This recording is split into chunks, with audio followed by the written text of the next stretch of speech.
Bismillahirrahmanirrahim. Alhamdulillah wa syukurillah la haula wala quwata illa billah, amma ba'd. Yang terhormat beliau Bapak Muhtar SPDSD selaku Kepala SD Negeri 1 Kebakalan atau yang mewakilinya.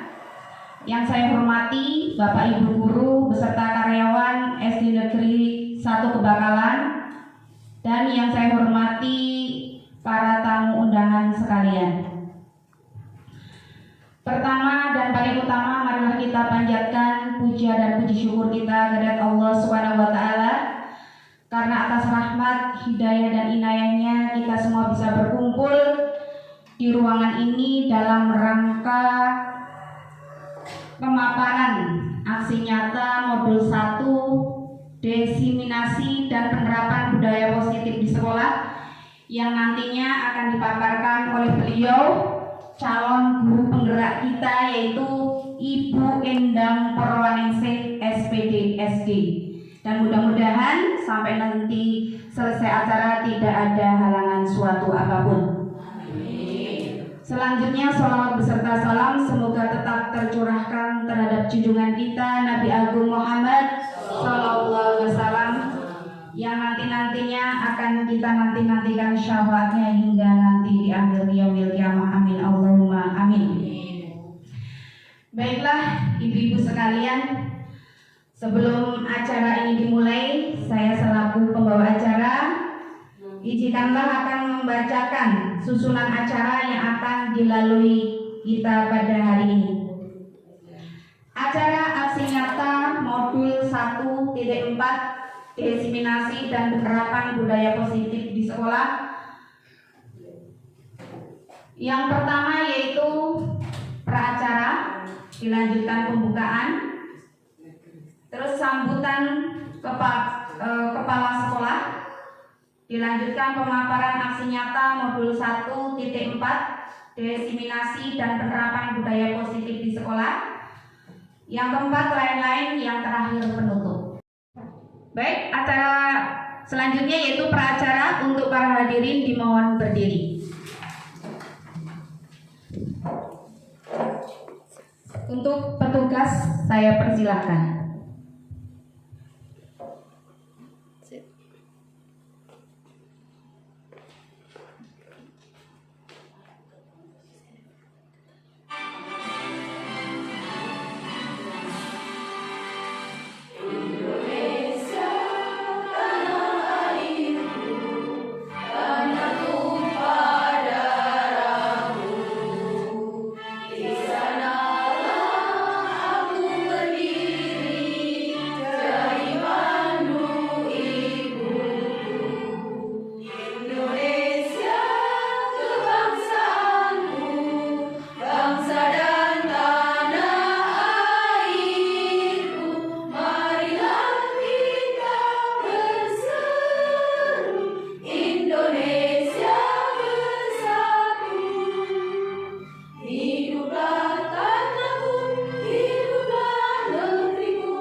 Hadirin dipersilahkan duduk kembali. Kepada petugas saya ucapkan terima kasih.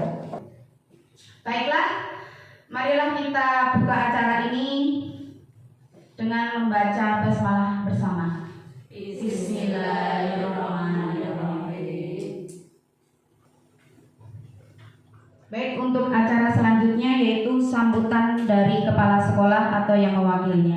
Kepada yang Ibu Siti Maria, saya persilakan. Assalamualaikum warahmatullahi wabarakatuh. Waalaikumsalam warahmatullahi wabarakatuh. Alhamdulillahirabbil alamin. Wassalatu wassalamu ala asrofil anbiya'i wal mursalin Sayyidina wa maulana Muhammadin wa ala alihi wa sahbihi ajmain. Amma ba'du. Bapak Ibu Guru SDN 1 Kebakalan yang kami hormati, pertama marilah kita panjatkan puji syukur kehadirat Allah Subhanahu wa Ta'ala yang telah melimpahkan rahmat, taufik serta hidayah kepada kita semua, sehingga pada pagi menjelang siang hari ini kita dapat berkumpul dalam acara aksi nyata modul 1.4 diseminasi dan penerapan budaya positif di sekolah. Kedua, salat salam kita haturkan kepada junjungan kita Nabi Agung Muhammad Sallallahu Alaihi Wasallam yang senantiasa kita harapkan syafaatnya di yaumul qiyamah. Amin Allahumma amin.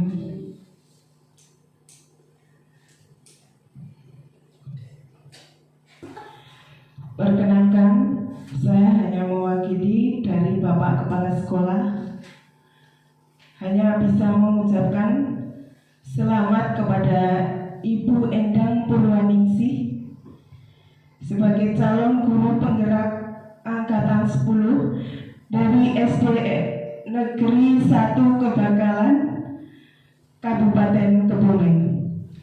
Semoga dalam program pendidikan guru penggerak angkatan 10 berjalan lancar dan mudah-mudahan lulus dengan nilai amat baik.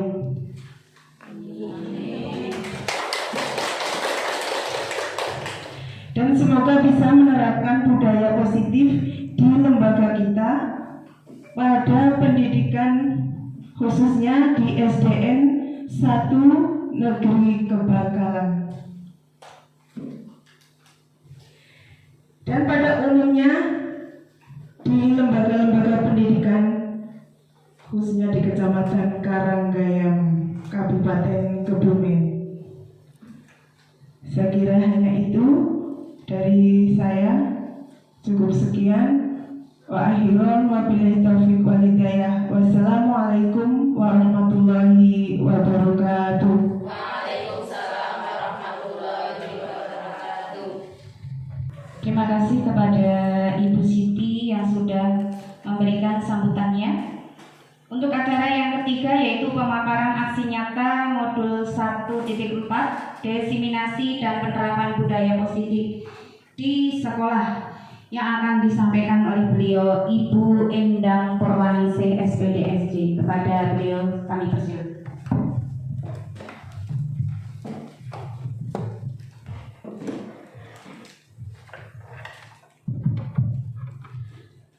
Assalamualaikum warahmatullahi wabarakatuh. Waalaikumsalam warahmatullahi wabarakatuh. A'udzubillahi minasyaitonirrajim. Bismillah. Alhamdulillah. La haula wala quwata illa billah. Amma ba'du. Yang terhormat Bapak Kepala Sekolah SD Negeri 1 Kebakalan, beliau Bapak Muhtar Sarjana Pendidikan atau yang mewakili. Yang saya hormati Bapak dan Ibu Guru beserta karyawan SD Negeri 1 Kebakalan. Yang saya hormati pula peserta diseminasi aksi nyata modul 1.4 diseminasi dan penerapan budaya positif di sekolah. Tidak lupa pula kepada senior saya, beliau Ibu Ani Fitriah, dan tak lupa pula kepada Ibu Nur Fitri Handayani, calon guru penggerak angkatan 10 yang sebentar lagi akan dimulai. Pertama dan utama, marilah kita senantiasa memanjatkan puja dan puji syukur kita kehadirat Tuhan Yang Maha Esa yang telah melimpahkan melimpahkan rahmat serta hidayahnya kepada kita semua, sehingga pada pagi menjelang siang hari ini kita dapat berkumpul di ruangan ini tanpa ada arah suatu apapun. Kedua kalinya selawat beserta salam semoga tetap tercurahkan kepada junjungan kita Nabi Agung Muhammad Sallallahu Alaihi Wasallam, dengan harapan kelak kita akan mendapatkan di syafaatnya di hari akhir. Amin Allahumma amin. Ibu-ibu yang saya hormati, perkenalkan pada siang hari ini saya akan memaparkan aksi nyata modul 1.4, yaitu diseminasi dan penerapan budaya positif di sekolah. Dalam hal ini saya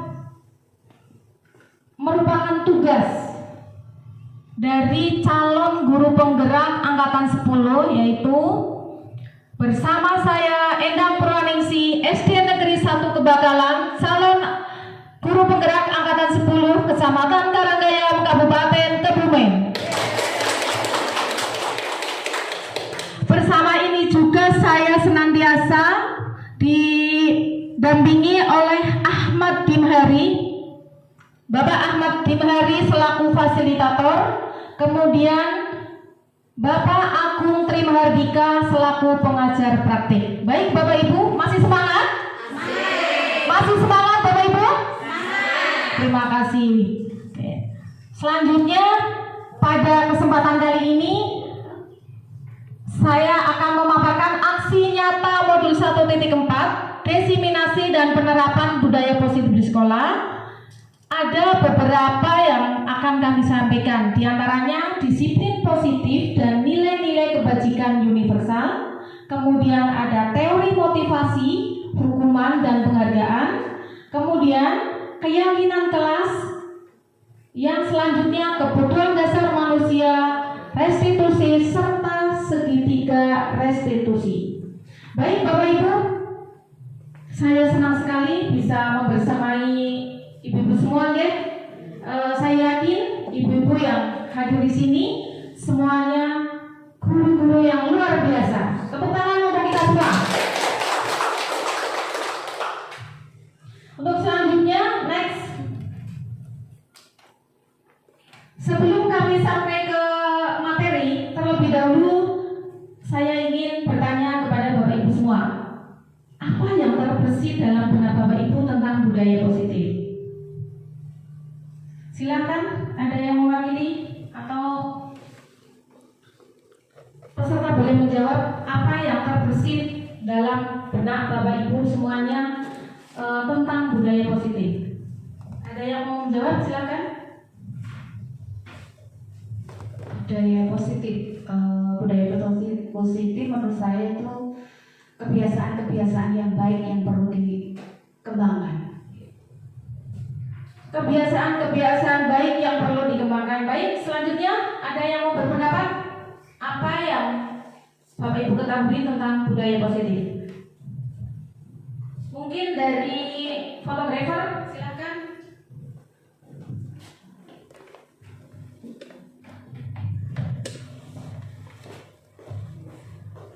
Terima kasih atas kesempatan yang diberikan kepada saya. Menurut saya budaya positif yaitu peraturan yang diambil secara berkelompok, secara diskusi antara guru, karyawan, semua warga sekolah yang ada di sekolah sekitar.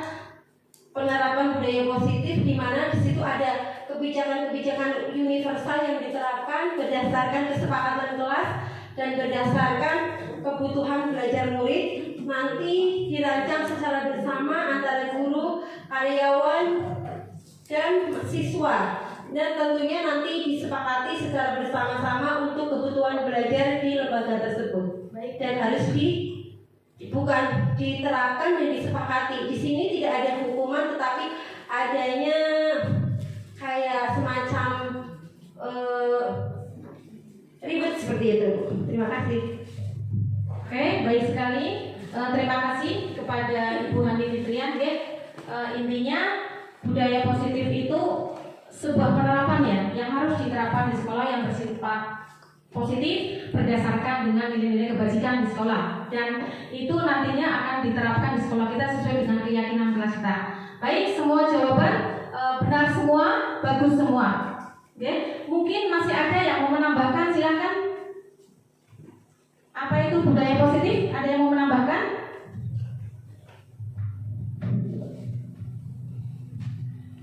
Terima kasih untuk waktunya yang diberikan kepada saya.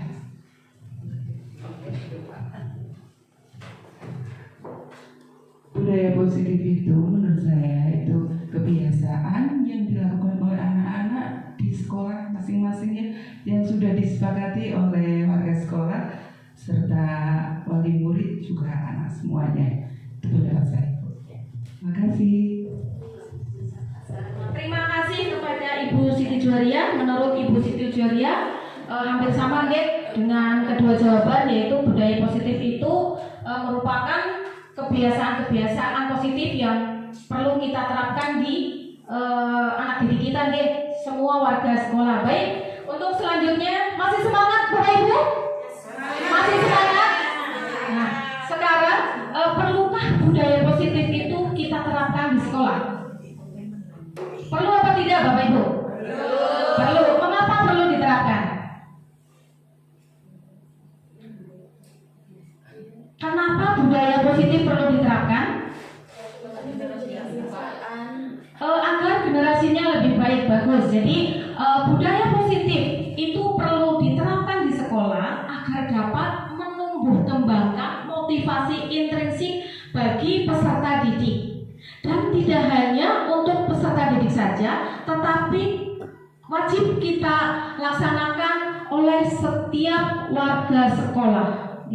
Jadi kita tidak hanya berkewajiban melaksanakan budaya positif yang memotivasi kita yang bersifat intrinsik, bukan ekstrinsik, tetapi kita juga wajib menyebarluaskan budaya positif di semua pendidikan, di semua warga sekolah, khususnya di SD Negeri Kebakalan, pada umumnya di Kecamatan Karanggayam dan Kabupaten Kebumen. Seperti itu, Kemudian untuk selanjutnya, next. Budaya positif merupakan nilai-nilai, keyakinan-keyakinan dan kebiasaan-kebiasaan di sekolah yang berpihak pada murid agar murid berkembang menjadi pribadi yang kritis, penuh hormat dan bertanggung jawab. Apa contoh dari budaya positif yang sudah kita terapkan di sekolah? Baik Bapak Ibu, itu tentang budaya positif. Pada intinya sama seperti tadi, nilai-nilai, keyakinan dan kebiasaan di sekolah yang berpihak pada murid. Bapak Ibu semua, pada zaman dulu kita mengajar masih menggunakan dengan berpihak pada guru. Nah, untuk sekarang kita diwajibkan atau dituntut bahwa pembelajaran itu harus berpihak pada murid yang bersifat menuntun menurut filosofi Ki Hajar Dewantoro. Baik, untuk selanjutnya, apa kira-kira contoh dari budaya positif yang sudah Bapak Ibu terapkan di sekolah kita?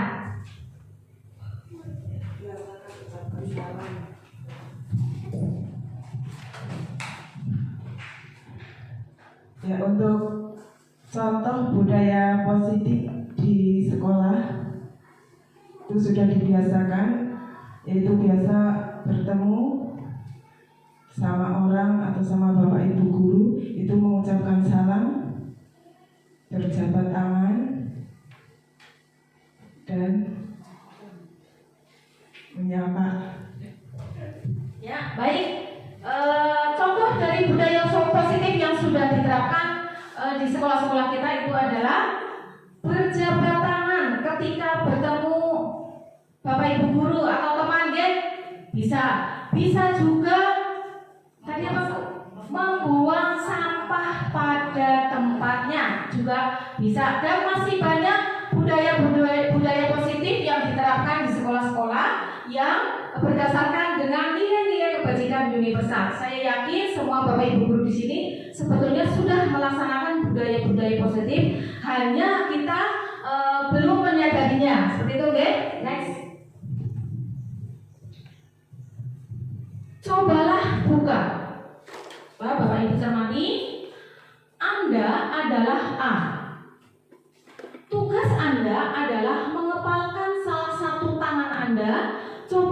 Anda bayangkan bahwa Anda menyimpan sesuatu yang sangat berharga di dalam kepalan tangan Anda. Anda perlu juga menjaga benda tersebut sekuat tenaga Anda karena begitu pentingnya untuk kehidupan Anda.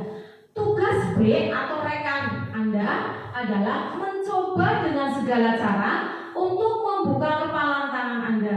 Teman Anda B boleh membujuk, menghardik, mengintimidasi, memarahi, menggoda, menggelitik, bahkan menawari Anda uang agar Anda bersedia membuka kepalan tangan Anda. Next. Nah, pertanyaannya, siapa yang membuka genggaman tangan dan apa alasannya? Dan yang berikutnya, siapa yang tidak mau membuka, apa alasannya? Yang berikutnya, dalam kegiatan ini sesungguhnya siapa yang memegang kendali atau kontrol untuk membuka atau menutup kepalan tangan? Nah, dalam hal ini kira-kira tadi siapa yang akan membuka kepalan tangan tadi? Siapa? Yang akan membuka kepalan tangannya siapa? Menurut saya yang akan membuka genggaman tangan yaitu si A. Terus siapa yang tidak mau membuka juga si A. Terus kegiatan yang memegang kendali kontrol yaitu diri kita sendiri yang memegang kendali kontrol. Orang lain itu hanya memotivasi dan memberi semangat, sedangkan yang memberi kendali itu diri kita sendiri. Seperti itu. Terima kasih. Baik. Berdasarkan simulasi tadi, siapa yang akan membuka kepalan tangan kita? Yang tentu kita sendiri, ya kan? Siapa yang tidak mau membuka? Yang kita sendiri. Itu artinya segala sesuatu, tingkah laku, perbuatan, tindakan itu tergantung diri kita sendiri. Betul yang disampaikan oleh rekan kita Bu Ani. Karena orang lain itu hanya sebagai motivasi, tetapi kendali ada di tangan kita. Entah itu perbuatan baik, entah itu perbuatan yang kurang baik, itu kendalinya ada di diri kita. Seperti itu, oke? Next. Nah, pemegang kontrol itu ada pada diri sendiri, baik guru maupun siswa. Nah, pada dasarnya guru tidak dapat memaksa murid untuk melakukan sesuatu jika murid tersebut memilih untuk tidak melakukannya. Sebagai contoh, ya, meskipun ada tata tertib di sekolah dengan segala konsekuensi, tetap saja ada siswa yang melanggarnya karena itu merupakan kontrol dari diri kita, ya. Jadi perbuatan itu tergantung kontrol diri kita. Kalau kita ada gerakan dalam hati ingin melakukan sesuatu, nah itu yang kontrol diri kita, bukan orang lain. Orang lain itu hanya memotivasi. Next. Nah, disiplin positif merupakan pendekatan mendidik anak untuk melakukan kontrol diri dan pembentukan kepercayaan diri. Disiplin berbeda dengan hukuman, meskipun disiplin sering diterapkan dengan menggunakan teknik hukuman. Bapak Ibu pernah menghukum anak didik? Pernah apa tidak, Bu?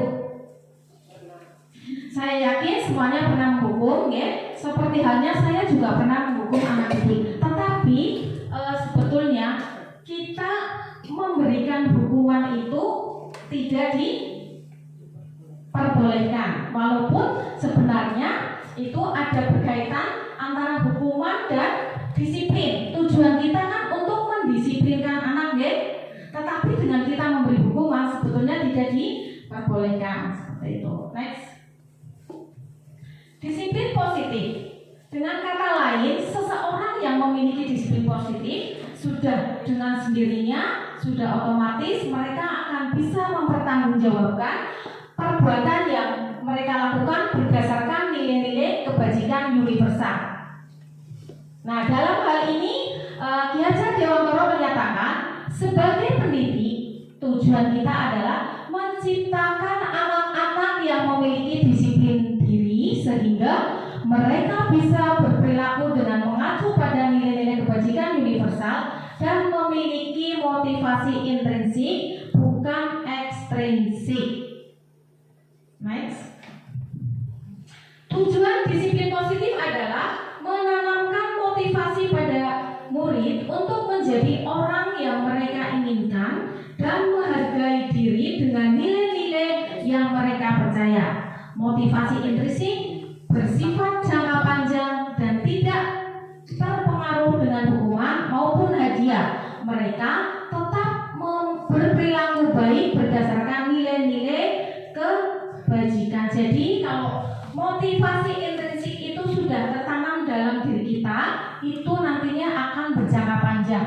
Jadi kita melakukan disiplin positif, kalau hanya terpengaruh orang lain itu tidak akan berjangka panjang. Sebagai contoh, misalkan saya mau datang lebih cepat karena ada kepala sekolahnya, misalkan, itu tidak akan berjangka panjang. Tetapi kalau kita memiliki disiplin positif dari diri kita sendiri, ada motivasi intrinsik dari dalam diri kita, insya Allah akan berjangka panjang. Begitu juga dengan penanaman ke anak didik. Kita tujuannya untuk menanamkan disiplin positif kepada anak didik sehingga memiliki motivasi intrinsik dari dalam, bukan dari luar. Seperti itu. Next.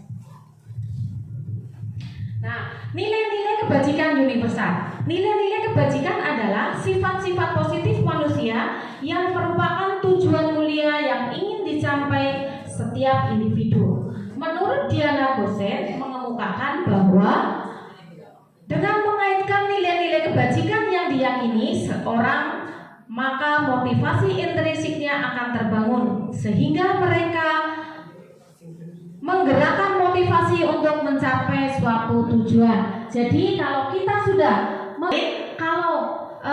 sudah memiliki keyakinan-keyakinan yang bersifat universal, sudah secara otomatis motivasi intrinsiknya akan terbangun sehingga dapat menggerakkan motivasi untuk mencapai suatu tujuan yang mulia. Next. Nilai-nilai kebajikan universal berdasarkan profil Pancasila. Nah, jadi Bapak Ibu, nilai-nilai kebajikan itu seharusnya kita berdasarkan 6 dimensi profil Pancasila. Nah, ada apa saja 6 dimensi profil Pancasila? Yang pertama ada beriman, bertakwa kepada Tuhan Yang Maha Esa dan berkarakter mulia. Kemudian ada berkebinekaan global. Kemudian ada juga bergotong royong, kreatif, bernalar kritis dan mandiri. Next. Teori motivasi, hukuman dan penghargaan restitusi. Apa itu motivasi perilaku manusia? Nah, motivasi perilaku manusia itu merupakan dorongan pada diri sendiri, baik secara sadar maupun tidak sadar untuk melakukan sesuatu. Jadi kita untuk melakukan sesuatu, baik disadari ataupun tidak, pasti ada dorongan dari dalam diri kita sendiri. Menurut Diana Gosen, dalam bukunya ada 3 motivasi perilaku manusia. Yang pertama, untuk menghindari ketidaknyamanan atau hukuman.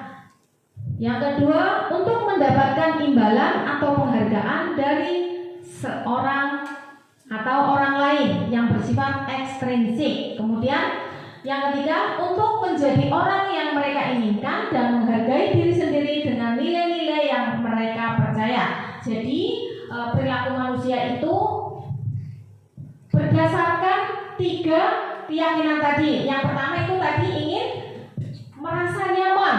Kemudian yang kedua ingin mendapatkan imbalan. Kita melakukan sesuatu tadi yang sudah saya sampaikan hanya ingin dipuji oleh orang lain. Itu juga tidak akan bertahan lama, ya. Kemudian untuk menjadi orang yang mereka inginkan dan menghargai diri sendiri dengan nilai-nilai yang mereka percaya. Next.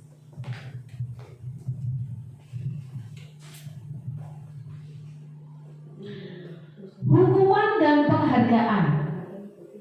Menurut Alfihon mengemukakan baik penghargaan maupun hukuman adalah cara-cara mengontrol perilaku seseorang, menghancurkan potensi untuk pembelajaran yang sesungguhnya. Bapak Ibu, seperti tadi yang saya tanyakan, pernah menghukum anak-anak, ya?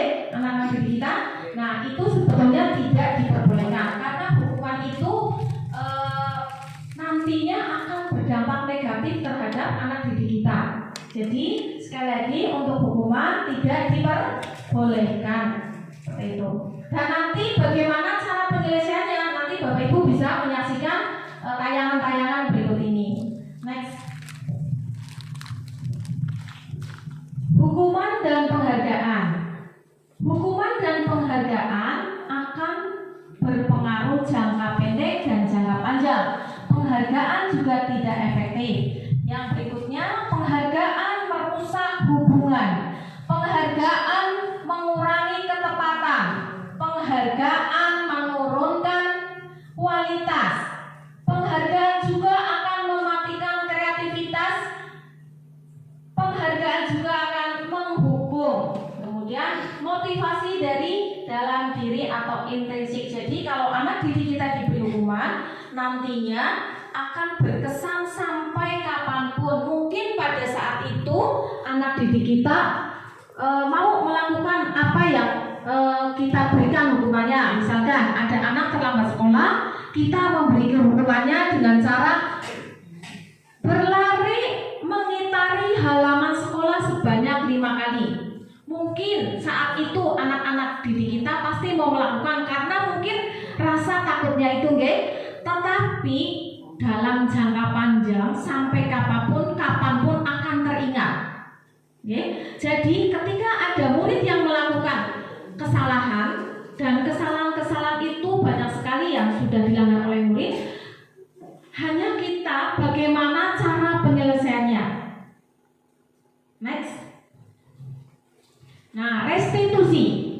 Restitusi itu merupakan proses kondisi bagi murid untuk memperbaiki kesalahan mereka sehingga mereka bisa kembali pada kelompok mereka dengan karakter yang lebih kuat. Maksudnya seperti ini Bapak Ibu.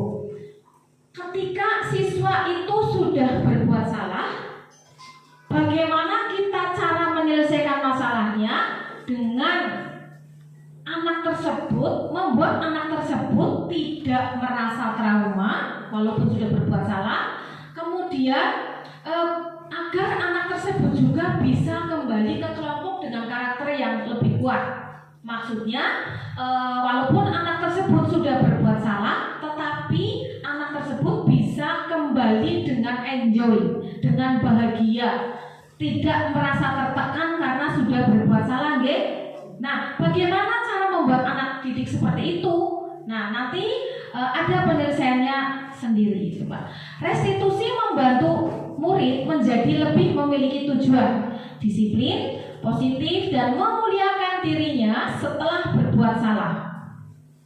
Penekanannya adalah bukan pada bagaimana perilaku untuk menyenangkan orang lain, untuk menghindari ketidaknyamanan, namun tujuannya adalah menjadi orang yang menghargai nilai-nilai kebajikan yang mereka percaya. Next. Bagaimana ciri-ciri restitusi? Ciri-ciri restitusi itu adalah restitusi bukan untuk menebus kesalahan, namun untuk belajar dari kesalahan. Restitusi memperbaiki hubungan. Restitusi adalah tawaran bukan paksaan. Restitusi menuntun untuk melihat keadaan diri. Restitusi mencari kebutuhan dasar yang mendasar tindakan. Restitusi adalah cara yang paling baik. Restitusi fokus pada karakter bukan tindakan. Restitusi menguatkan. Restitusi juga fokus pada solusi. Restitusi juga fokus mengembalikan murid yang salah pada kelompoknya. Sekali lagi, mari kita bersama-sama menjalankan restitusi ini pada anak didik kita. Apabila ada anak didik yang berbuat salah, kita jangan sampai penyelesaian masalahnya membuat anak tersebut menjadi trauma. Tapi justru kita bisa mengembalikan identitas karakter anak didik itu ke kelompoknya dengan rasa percaya diri yang kuat. Next. Keyakinan kelas. Menurut Coulson, suatu keyakinan akan memotivasi seseorang diri dalam atau memotivasi secara intensif. Seseorang akan bersemangat untuk menjalankan keyakinannya daripada hanya sekedar mengikuti serangkaian peraturan. Nah, sekarang kami bertanya, kira-kira keyakinan dengan peraturan berbeda apa tidak, Bapak Ibu? Berbeda. Nah, yang harus kita terapkan baiknya aturan atau keyakinan? Keyakinan itu sebetulnya mungkin secara isinya sama. Contohnya misalkan peraturan kelas tidak boleh terlambat, misalkan deh. Nah, sekarang kita rubah, namanya juga berubah, kalimatnya juga berubah. Yang tadinya peraturan itu menjadi keyakinan. Kenapa kok berubah? Kalau peraturan kayak terkesan lebih menakutkan, tapi kalau keyakinan itu sepertinya akan lebih santai untuk didengar. Okay? Itu nanti boleh diterapkan di sekolah Bapak Ibu semua. Nah, jadi kalau keyakinan itu akan lebih santun, okay? Nah, tadi tidak boleh terlambat masuk kelas, misalkan peraturannya, okay? Kita rubah menjadi datang tepat waktu, hindarkan kata-kata negatif. Yang tadinya tidak, itu dirubah menjadi datang tepat waktu. Nanti Bapak Ibu yang sudah membuat peraturan kelas, silakan nanti untuk dirubah menjadi keyakinan kelas. Dan kalimatnya dibuat yang positif. Misalkan, tidak boleh membuang sampah sembarangan. Kita rubah menjadi buanglah sampah pada tempatnya. Kemudian misalkan ada juga keyakinan kelas yang tidak boleh menyakiti hati orang lain. Kita rubah menjadi menghargai pendapat orang lain dan sebagainya, masih banyak lagi, nggih. Nanti monggo untuk bersama-sama menerapkannya di sekolah masing-masing. Keyakinan kelas bersifat lebih abstrak daripada peraturan. Yang lebih rinci dan konkret. Ini sudah ada nih.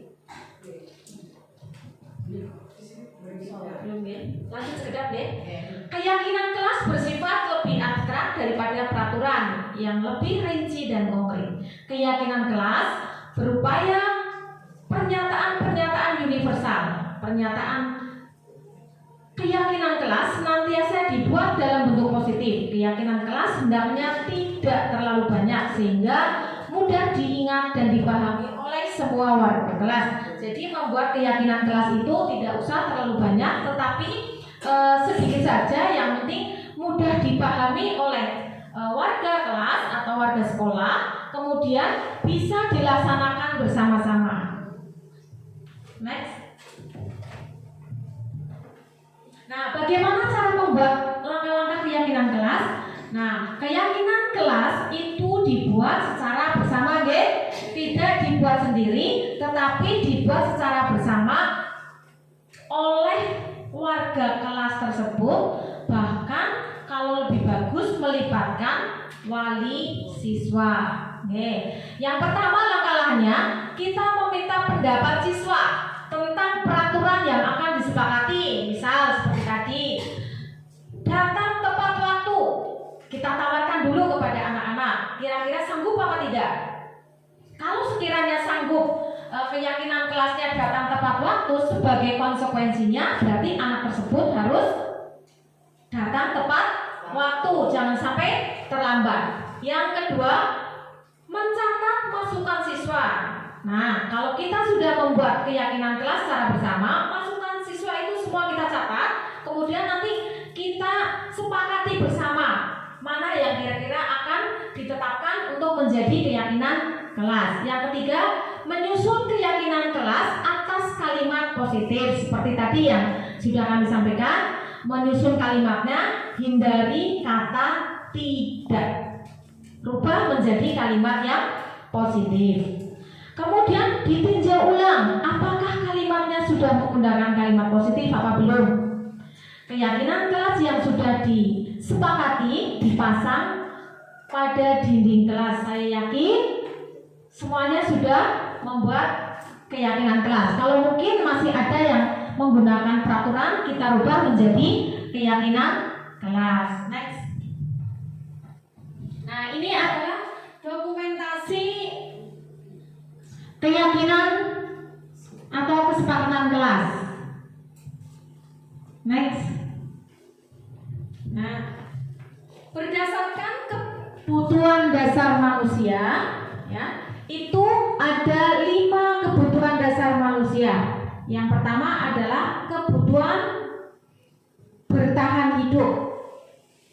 Kebutuhan yang bersifat fisiologis untuk bertahan hidup, misalnya kesehatan, rumah, dan makanan. Berdasarkan tadi yang saya sampaikan bahwa keyakinan-keyakinan kelas itu tentunya bertujuan untuk kita laksanakan bersama agar tidak dilanggar oleh anak didik kita, nggih.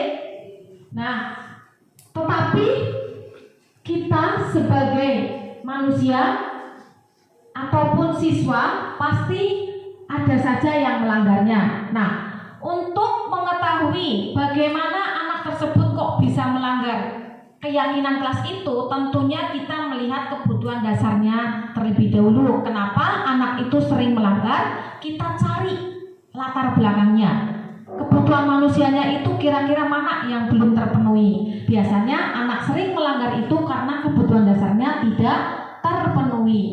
Kebutuhan dasar yang kedua yaitu kasih sayang dan rasa diterima. Kebutuhan psikologis, kebutuhan untuk disayangi dan diterima, kebutuhan memberi dan menerima kasih sayang. Biasanya kalau di SD Negeri 1 Bakalan itu karena banyak siswa yang ditinggal oleh orang tuanya, sehingga anak-anak itu biasanya sering berbuat ulah. Dan setelah kami gali kenapa anak tersebut sering berbuat ulah, ternyata karena kebutuhan dasarnya tidak terpenuhi. Nah, contohnya kebutuhan dasar kasih sayang dan rasa diterima. Karena tidak berhadapan dengan orang tuanya, maka dia ingin berbuat ulah agar diperhatikan, seperti itu. Kemudian kebutuhan dasar penguasaan, yaitu kebutuhan pengakuan atas kemampuan, kebutuhan untuk mencapai sesuatu, menjadi kompeten, diakui, didengarkan, dan memiliki harga diri.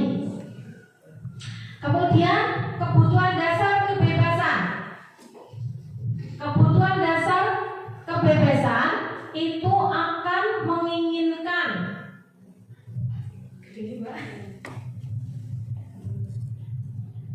berikutnya, kami ulangi.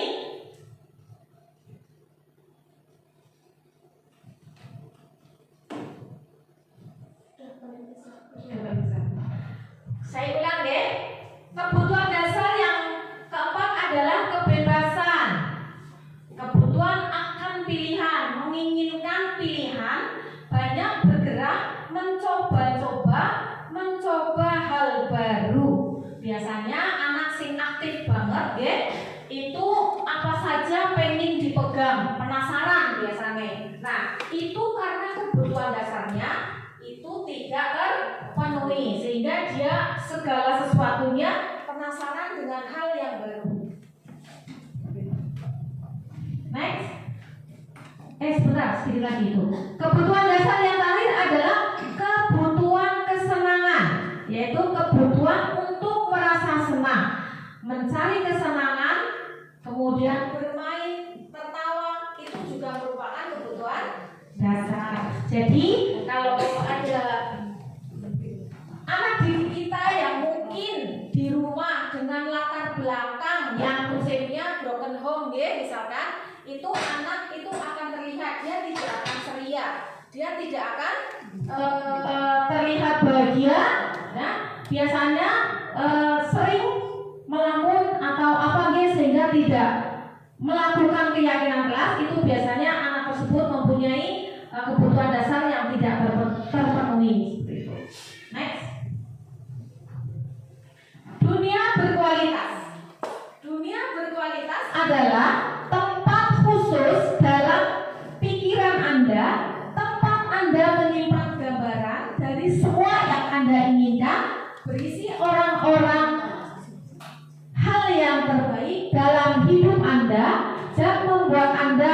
bisa bahagia dan terpenuhi kebutuhan dasarnya. Jadi semua manusia itu mempunyai dunia berkualitas. Panjenengan pernah menyimpan memori di dalam dunia berkualitas apa tidak, Bu?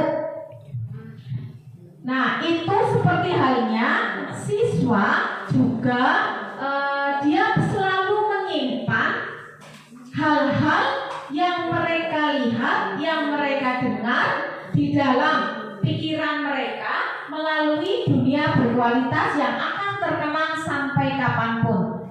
Seperti contoh tadi, apabila ada anak yang melanggar, kita cara menyelesaikannya kurang bijaksana, itu akan tersimpan di dunia berkualitasnya sampai kapanpun. Maka pada materi ini nanti kita akan bersama-sama menyaksikan tayangan berkaitan dengan pelanggaran-pelanggaran yang dilakukan oleh anak serta cara penyelesaiannya oleh seorang pendidik.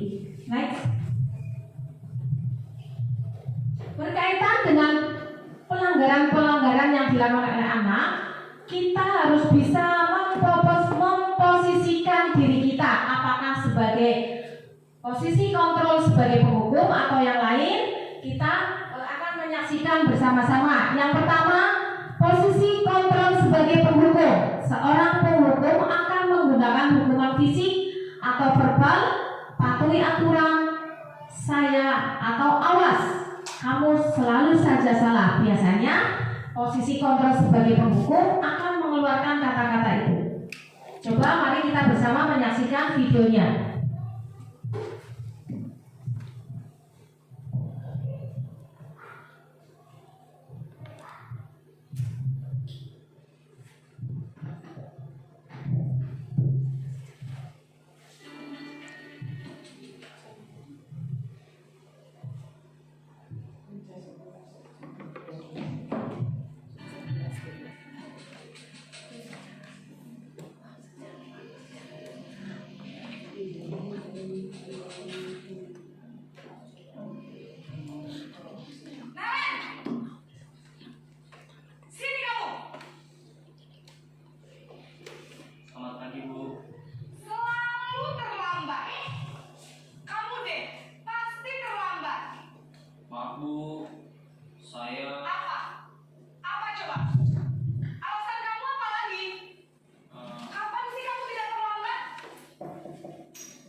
Sebagai penghukum. Yang kedua, posisi kontrol sebagai pembuat rasa bersalah. Biasanya posisi ini bersuara lebih lembut, membuat orang lain tidak nyaman, bersalah dan tidak percaya diri. Berapa kali coba ibu harus bilang sama kamu, karena kamu ibu jadi dimarahi kepala sekolah. Kita saksikan videonya.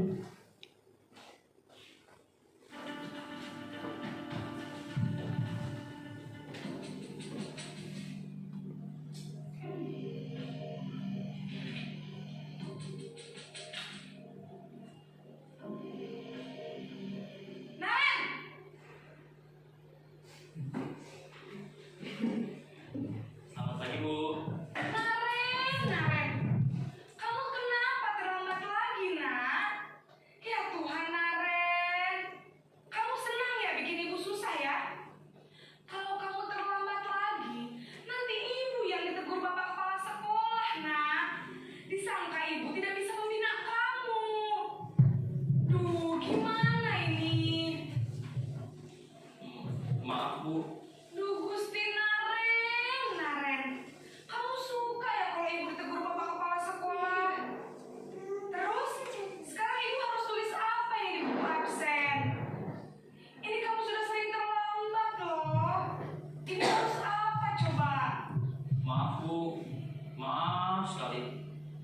Ya sudah, lain kali jangan bikin ibu susah lagi ya nak ya.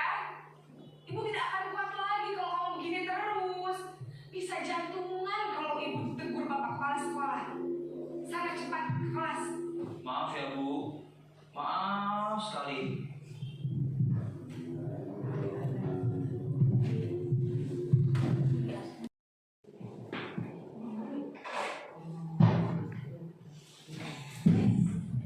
Baik Bapak Ibu, kami lanjutkan. Kita lanjut ke posisi kontrol yang ketiga. Posisi kontrol yang ketiga adalah sebagai teman. Posisi ini berupa hubungan baik antara guru dan murid dengan mengucapkan kata-kata ayolah demi ibu, ayo ingat bantuan ibu kemarin, ya sudahlah nanti ibu bantu bereskan. Kita saksikan videonya.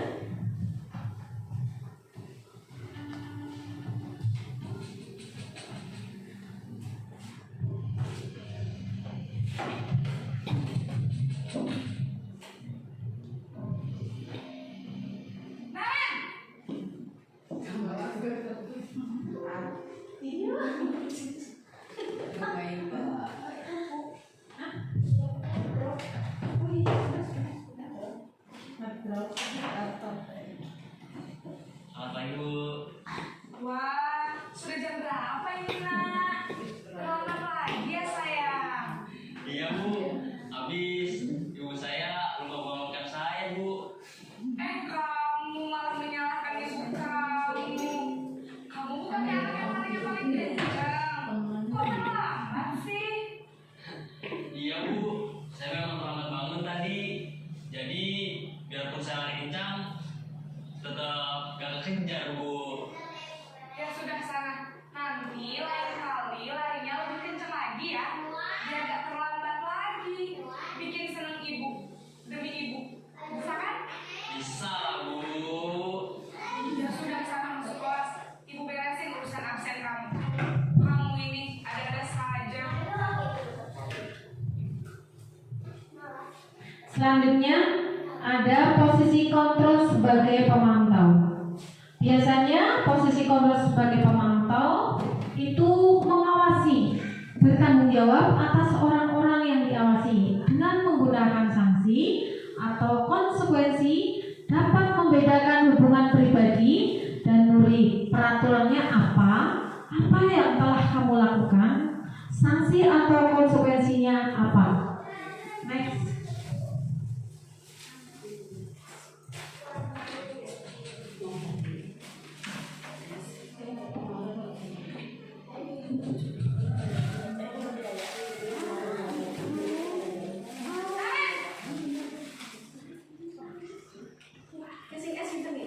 Selamat pagi Bu. Nah, Ren, apa peraturan sekolah kita tentang jam berapa kita harus masuk sekolah? Nah? Terus di sekolah jam 7 Bu. Iya betul. Sekarang jam 7. Sekarang kita tahu konsekuensinya jika terlambat lagi. Paham Bu, saya harus tinggal kelas pas jam istirahat selama 20 menit. Iya benar, konsekuensinya demikian. Jadi nanti jam 9.30 pas istirahat, kamu harus tinggal di kelas, kerjakan tugas tambahan ketinggalan kamu, ya? Baik Bu.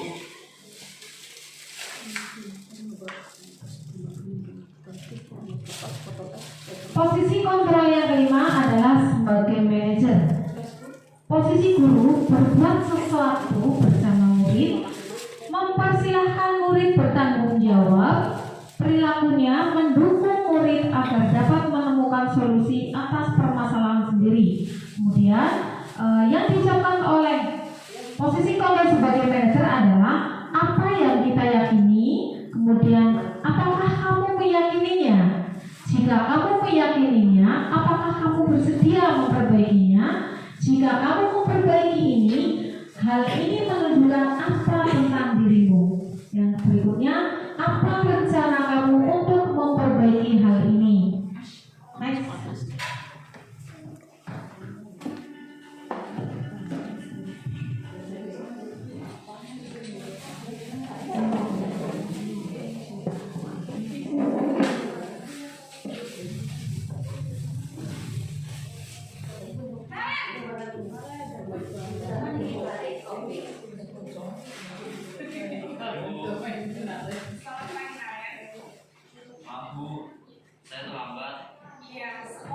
masuknya jam 7, sekarang sudah jam 7, Bu.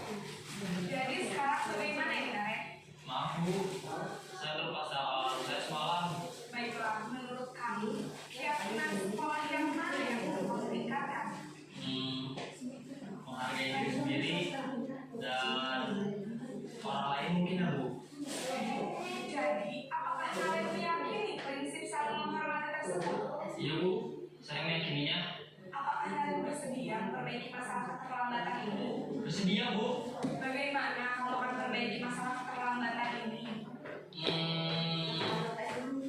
Saya akan coba untuk tidak lupa menyetel alarm saya Bu. Baik, kalau kalian lupa menyetel alarm di rumah, ada orang yang kira-kira bisa bantu mengingatkan tidak? Ada Bu, kakak saya, Kak Emma. Ada lagi selain kalian? Selain Kak Emma, ada ibu saya. Baik, jadi yang mengingatkan Aren adalah Kak Emma dan ibu kamu ya. Kira-kira akan mulai start alarm kapan nih Aren? Setelah pulang sekolah, akan segera saya lakukan. Baik, jadi Aren akan setel alarm bangun besok pagi dan akan diingatkan oleh kakak dan ibu dan Aren ya. Ada lagi yang perlu dilakukan Aren agar tidak terlambat bangun lagi. Tidak ada Bu. Baik Aren, terima kasih untuk kerjasama kamu. Sekarang kamu mau kembali ke kelas untuk belajar. Baik Bu, terima kasih.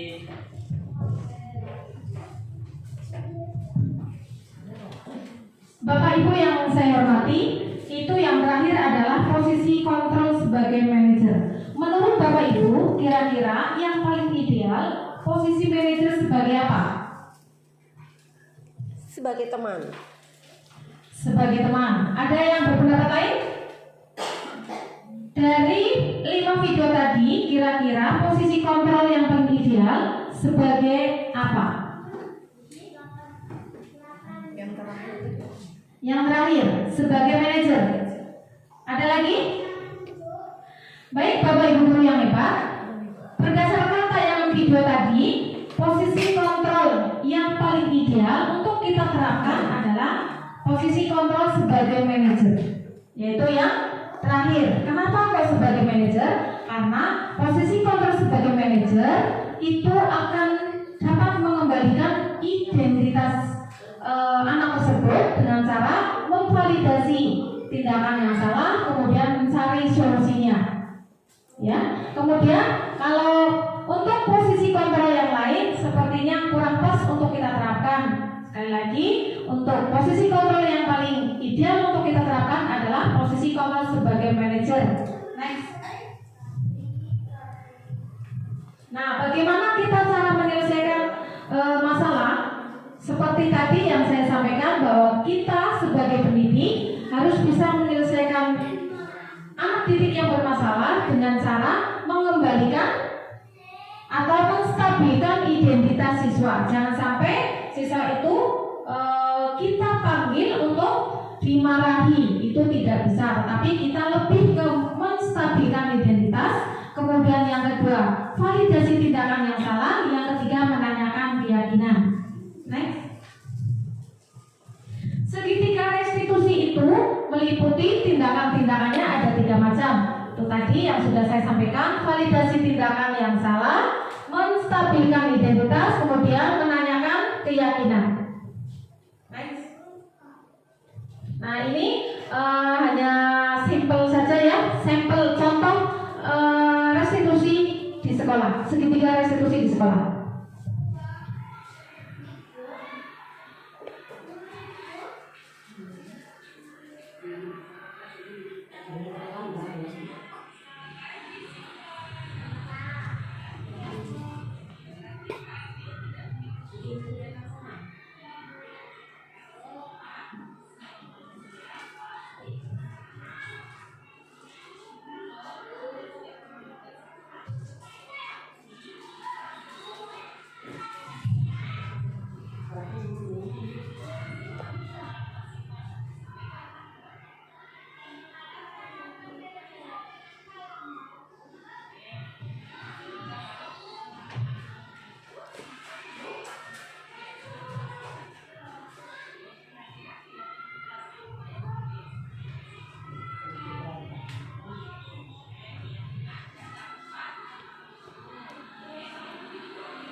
Oke, itu hanya sebagai contoh kecil saja ya. Jika ada anak yang terlambat datang sekolah, kita menerapkan segitiga restitusinya dengan menerapkan posisi kontrol sebagai manajer. Nah, ciri posisi kontrol sebagai manajer itu tadi yang pertama menstabilkan ya identitas siswa. Kemudian yang kedua validasi tindakan yang salah dengan mengucapkan bahwa semua manusia pasti pernah berbuat salah. Kemudian yang ketiga cenderung mencari solusi, bukan terus menjustis, memojokkan, tapi mencari solusinya. Ya, dicarikan solusinya secara bersama-sama. Dengan seperti itu, anak tersebut tidak akan menjadi trauma. Next. Kasus kedua.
Bapak Ibu yang saya hormati, itu adalah contoh dari kasus kedua dan masih banyak kasus-kasus yang terjadi di sekolah kita.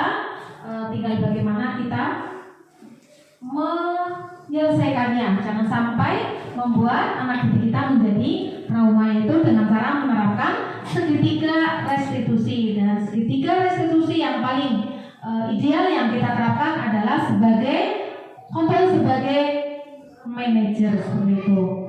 Kemudian yang selanjutnya, terima kasih sekali. Salam dari saya, salam guru penggerak.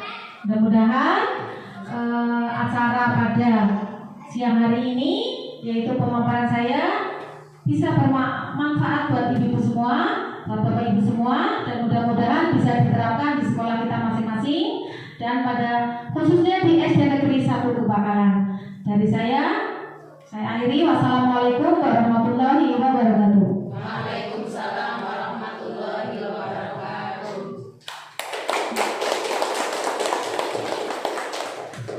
Baik, untuk selanjutnya saya mohon Bapak Ibu semua mewakili salah satu atau salah dua yang akan menyampaikan ya refleksinya pada siang hari ini. Silakan yang akan mewakili siapa?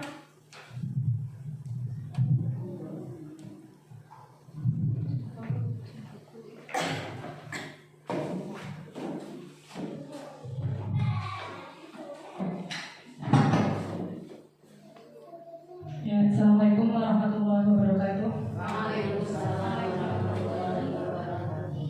Terima kasih yang telah waktu minta dan berikan kepada saya. Langsung saja ya.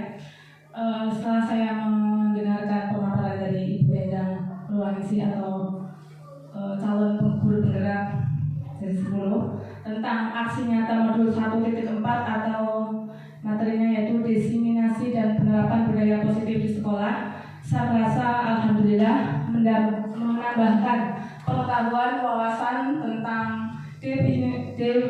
diseminasi dan penerapan budaya positif di sekolah. Jadi tambah pengalaman, tambah pengetahuan, dan mudah-mudahan saya bisa menerapkannya langsung pada sekolah saya. Terima kasih. Demikian. Assalamualaikum warahmatullahi wabarakatuh. Waalaikumsalam warahmatullahi wabarakatuh. Terima kasih kepada Ibu Rihan Abisalam yang telah memberikan refleksinya, dan mudah-mudahan sekali lagi mudah-mudahan pemaparan ini sangat bermanfaat untuk Bapak Ibu semua. Silakan satu lagi yang akan memberikan refleksinya, satu testimoni lagi, silakan.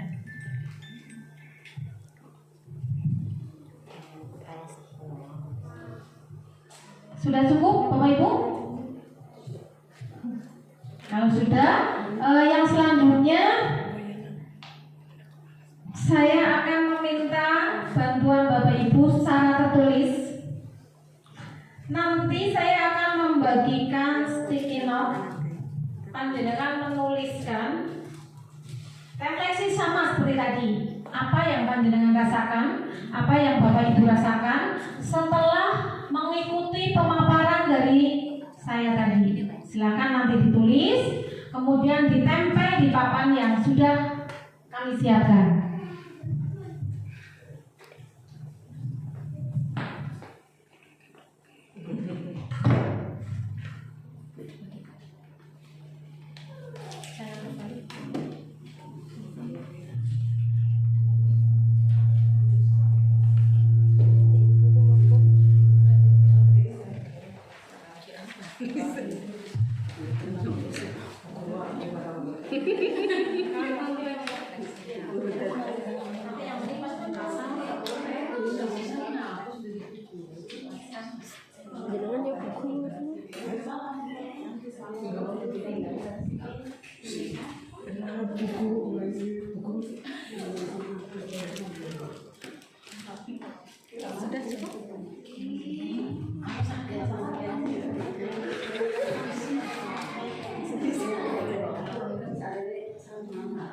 Kalau sudah selesai, silahkan Bapak Ibu menempelnya di depan papan yang sudah kami siapkan.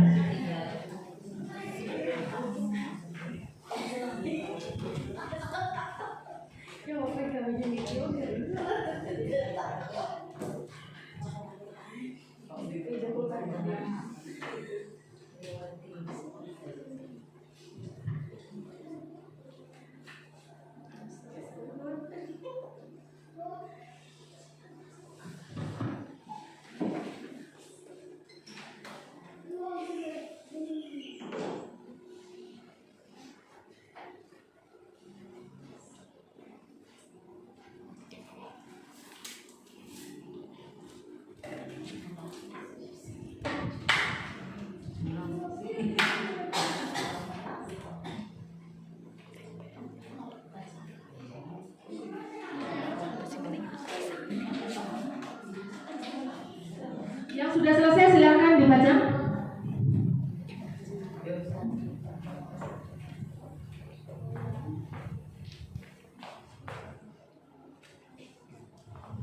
Lanjut.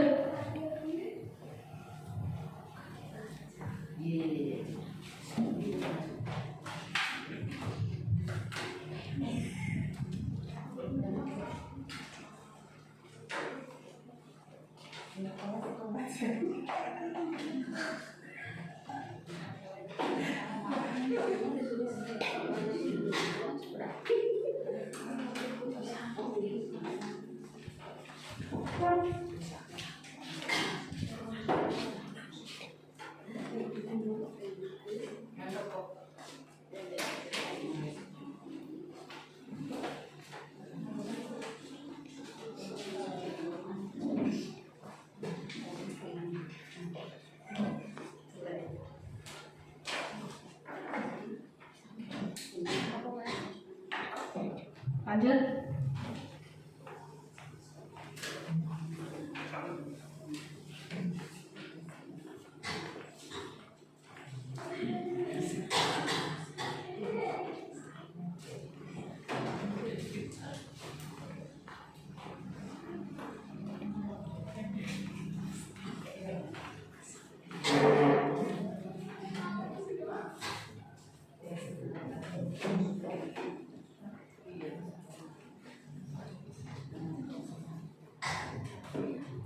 Sudah semua Bapak Ibu?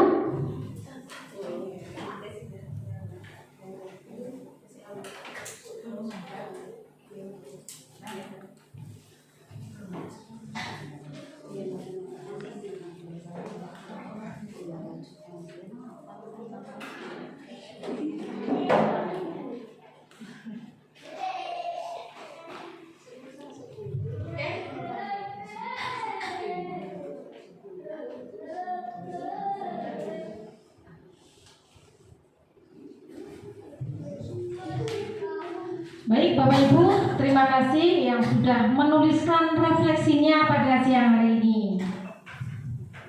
Dengan berakhirnya Bapak Ibu menuliskan refleksi, berakhir pula kegiatan hari ini ya. Waktu saya kembalikan kepada pembawa acara, silakan.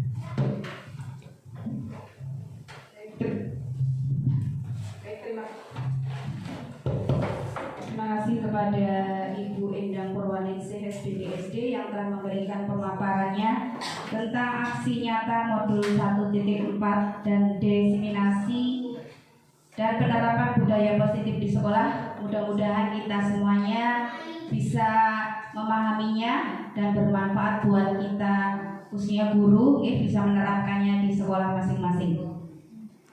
Baik, untuk selanjutnya yaitu lain-lain.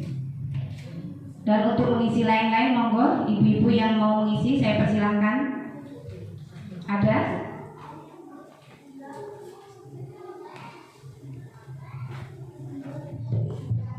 Terima kasih. Sedikit mengisi lain-lain ya. Assalamualaikum warahmatullahi wabarakatuh. Waalaikumsalam warahmatullahi wabarakatuh. Ya, sedikit saja ini ya. Pada hari ini saya sekali lagi mengucapkan terima kasih sekali kepada Bapak Ibu semua yang sudah berkenan hadir memenuhi undangan kami nggih. Semoga amal baik panjenengan dibalas oleh Allah Subhanahu wa taala, dan terima kasih sekali untuk semua pihak yang sudah membantu kegiatan kami baik secara material nggih maupun secara spiritual. Saya akhiri. Wassalamualaikum warahmatullahi wabarakatuh. Waalaikumsalam warahmatullahi wabarakatuh.